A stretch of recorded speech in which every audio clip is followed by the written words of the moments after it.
സൂറത്തുൽ ഫാത്തിഹയെ അല്ലാഹു സുബ്ഹാനഹു വ തആല അവന് വേണ്ടിയായി പകുതി, അവന് ഒരു പകുതി, അവന്റെ അടിമക്ക് മറ്റൊരു പകുതി, അങ്ങനെ വീതിച്ചിട്ടുണ്ട് എന്നാണ്. എന്നിട്ട് റസൂലുള്ളാഹി സ്വല്ലല്ലാഹു അലൈഹി വസല്ലം പറയുന്നു, ഇദാ ഖാലൽ അബ്ദു അൽഹംദുലില്ലാഹി റബ്ബിൽ ആലമീൻ, എന്റെ അടിമ നമസ്കാരത്തിൽ അൽഹംദുലില്ലാഹി റബ്ബിൽ ആലമീൻ എന്ന് പറഞ്ഞാൽ അല്ലാഹു പറയും, ഹമിദനി അബ്ദി, എന്റെ അടിമ എനിക്ക് സ്തുതി പറഞ്ഞിട്ടുണ്ട്. വഇദാ ഖാലൽ അബ്ദു അർറഹ്മാനിർ റഹീം, അർറഹ്മാനിർ റഹീം എന്ന് പറഞ്ഞാൽ അസ്നാ അലയ്യ അബ്ദി, എന്റെ അടിമ എന്നെ പുകഴ്ത്തിയിട്ടുണ്ട്.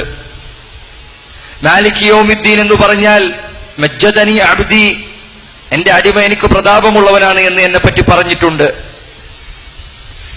ഇയ്യാക നഅ്ബുദു വഇയ്യാക നസ്തഈൻ എന്ന് പറഞ്ഞാൽ അല്ലാഹു സുബ്ഹാനഹു വ തആല പറയും, ഹാദാ ബൈനി വബൈന അബ്ദി, ഇതാ ഇത് എനിക്കും എന്റെ അടിമക്കും ഇടയിലുള്ള കരാറാണ്.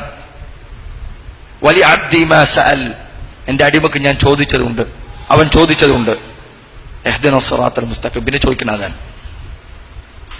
ഇത് നിസ്കാരത്തിൽ നമ്മൾ പറയുമ്പോൾ അല്ലാഹു സുബ്ഹാനഹു വ തആല മറുപടി പറയുന്നുണ്ട്. അതുകൊണ്ടാണ് റസൂലുള്ളാഹി സ്വല്ലല്ലാഹു അലൈഹി വസല്ലം എങ്ങനെ നിസ്കരിച്ചിരുന്നത്, സൂറത്തുൽ ഫാത്തിഹ എങ്ങനെ പാരായണം ചെയ്തിരുന്നത്? അൽഹംദുലില്ലാഹി റബ്ബിൽ ആലമീൻ, കുറച്ചേരം നിർത്തും. അർറഹ്മാനിർ റഹീം, മാലിക് യൗമിദ്ദീൻ. ഇബ്നുൽ ഖയ്യിം റഹിമഹുല്ലാഹ് അദ്ദേഹം പറയുകയാണ്, ഒരടിമ സൂറത്തുൽ ഫാത്തിഹ നമസ്കാരത്തിൽ പാരായണം ചെയ്തു കഴിഞ്ഞാൽ അവൻ നിർത്തി നിർത്തി ഓതണം. ഏതുപോലെ? അള്ളാഹുവിന്റെ മറുപടി അവൻ കേൾക്കുന്നുണ്ട് എന്നതുപോലെ. എന്തിനാ റസൂലുള്ളാഹി പറഞ്ഞ? നിസ്കാരത്തിൽ ശ്രദ്ധ കിട്ടാൻ വേണ്ടിയിട്ടാണ്. ഈ ചിന്തയോടുകൂടി നിസ്കരിച്ചു കഴിഞ്ഞാൽ നിസ്കാരം ശരിയാവുള്ളൂ. അതല്ലെങ്കിൽ പണ്ഡിതന്മാർ പറഞ്ഞതുപോലെ ഇയ്യാക നഅ്ബുദു വഇയ്യാക നസ്തഈൻ എന്ന് പറഞ്ഞാൽ അള്ളാഹു പറയും, കദബ്ത്, നീ പറഞ്ഞത് കളവാണ്. നീ വേറെ ഏതോ നിന്റെ ബിസിനസിന്റെ കാര്യം ചിന്തിച്ചുകൊണ്ട് നീ എന്താ പറയുന്നത്? ഇയ്യാക നഅ്ബുദ്, അള്ളാഹു ഞാൻ നിന്നെ മാത്രമാണ് ആരാധിക്കുന്നത്. ലാ ഹൗല വലാ ഖുവത ഇല്ലാ ബില്ലാഹ്. എത്ര വലിയ അപരാധമാണത്.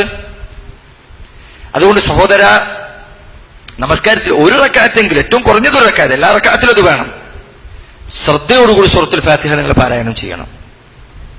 കാരണം അള്ളാഹുവിനുള്ള മുനാജാത്ത് രഹസ്യ സംഭാഷണമാണ്.